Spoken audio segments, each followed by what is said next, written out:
Hi everyone, welcome back to Novel Nomad, and in lieu of a May wrap up, I will be doing my May book haul. So what I wanted to do is go through the books that I have received from publishers, which has been absolutely lovely, nice surprise, and also some books that I have purchased myself. So starting off, I received from Allen and Unwin Again and Again by E. Lockhart. This is a YA novel. It should be coming out in June, so next month. Yay, exciting. And I have read one E. Lockhart before. It was We Were Liars. I think that was her big release when it came out. It got lots of acclaim and hype. But yeah, this one sounds really fascinating. It sounds a bit like a family drama slash not mystery but more romance. The question was to actually to win a copy, you had to say what your favorite romance book was. So I think this is going to be more heavily leaning on romance than it is on mystery. Next we have Scholastic sent me a copy of Suzanne Collins' The Ballad of Songbird and Snakes. Now, I've only read the first book of The Hunger Games, but I am fascinated because this is huge. I was not expecting this to be that big, mainly because I knew it was short stories coming out. But I am fascinated to read it just because I think at the current time it is a very interesting topic to be reading, a dystopian society. But yeah, so this was actually really lovely to receive, and thank you very much to Scholastic.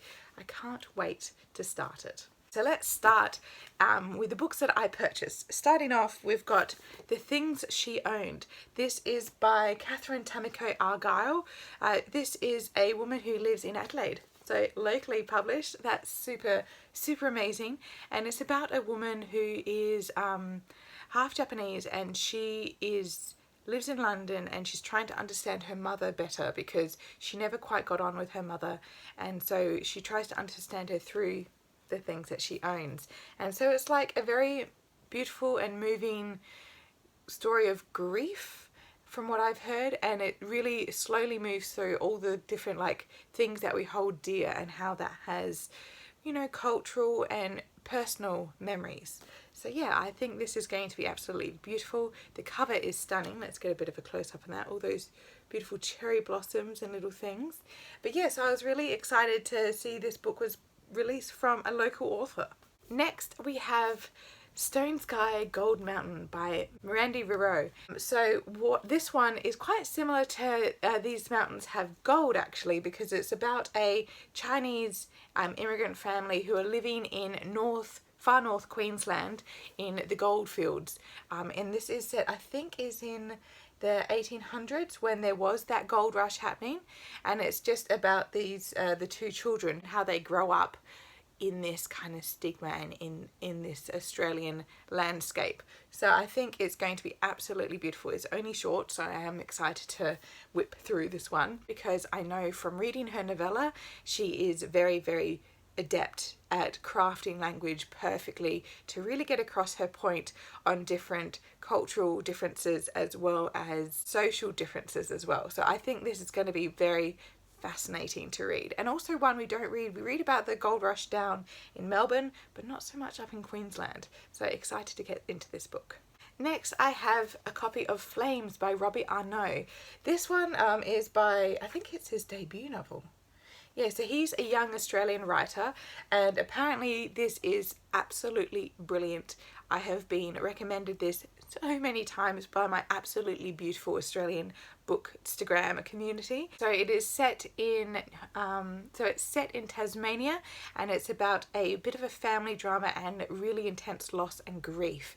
And it's got this really interesting, so this is why the imagery on the front is so beautifully illustrated. It's because the actual mystery from the riddle is a water rat swims upriver in quest for the cloud god, and a fisherman hunts for tuna in partnership with a seal, and a father takes form from fire. So I think this is going to be absolutely brilliant, and I think all of the amazing hype I'm going to go into reading this book is just going to be that much more. So I think these are representative of the two children and their father, that they're trying to escape from that trauma, that history. So once again, another brilliant Australian writer on my shelves. One more Australian writer for my shelves, and that is The First Third by Will Kostakis. This is actually a YA novel. I think I don't think it's middle grade, but maybe it's kind of bordering that kind of middle grade YA section. I read Wookistakis as a sidekicks, and I absolutely loved it. I can't get enough of that book. It is so beautiful. So that book was about three boys after the death of a mutual friend. They technically weren't friends, but their mutual friend died. They're trying to understand their lives, his life that they interacted with, and also then they try to get closer together to try and share that grief, which is absolutely stunning. So the first third is actually a more of a family drama, and it's about a young boy whose grandma gives him her bucket list that she wants to complete, even though it might cause absolute horrendous embarrassment to himself. He does it anyway because he loves his grandmother, and slowly they start to rebuild their family together. Okay, next is a little book of poetry. I got Ocean Vuong's Night Sky with Exit Wounds.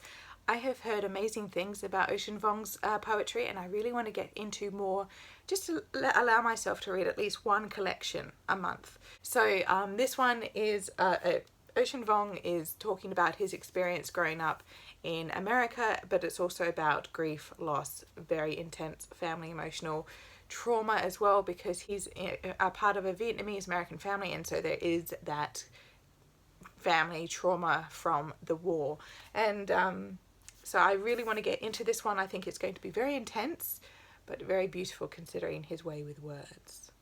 Next is going to be an absolutely stunning read, and I cannot wait to get started on it, and that is Conger Women by Afia Atakor.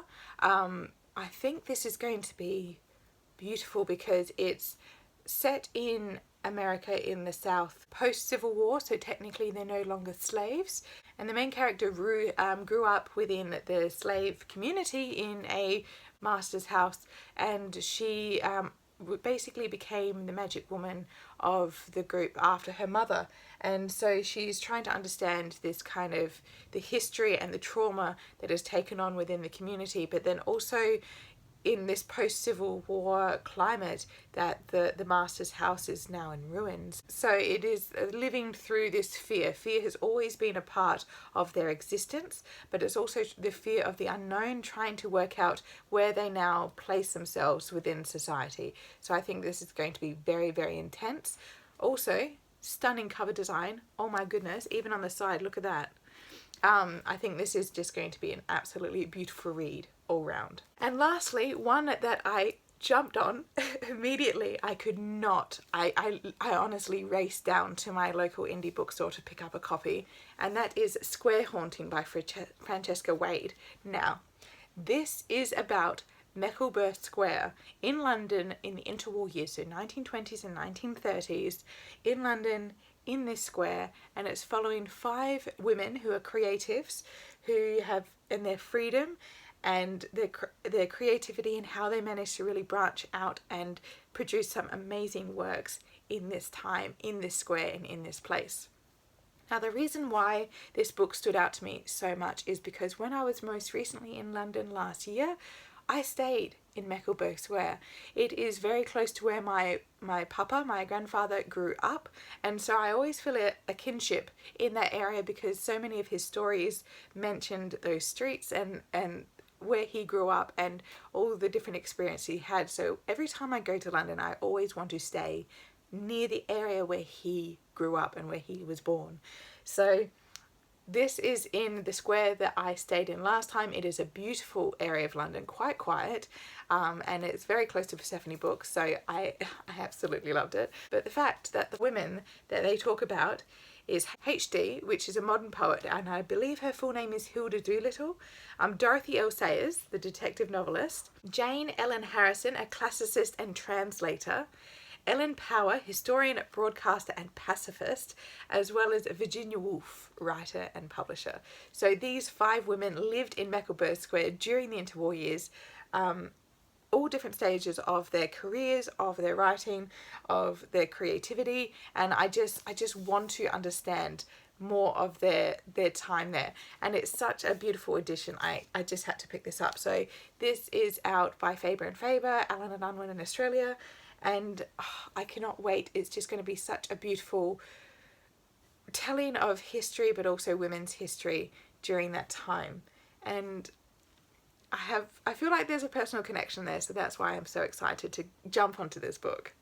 Okay, so those are the books that I have purchased or received over the month of May, and I'm very excited to get started on them.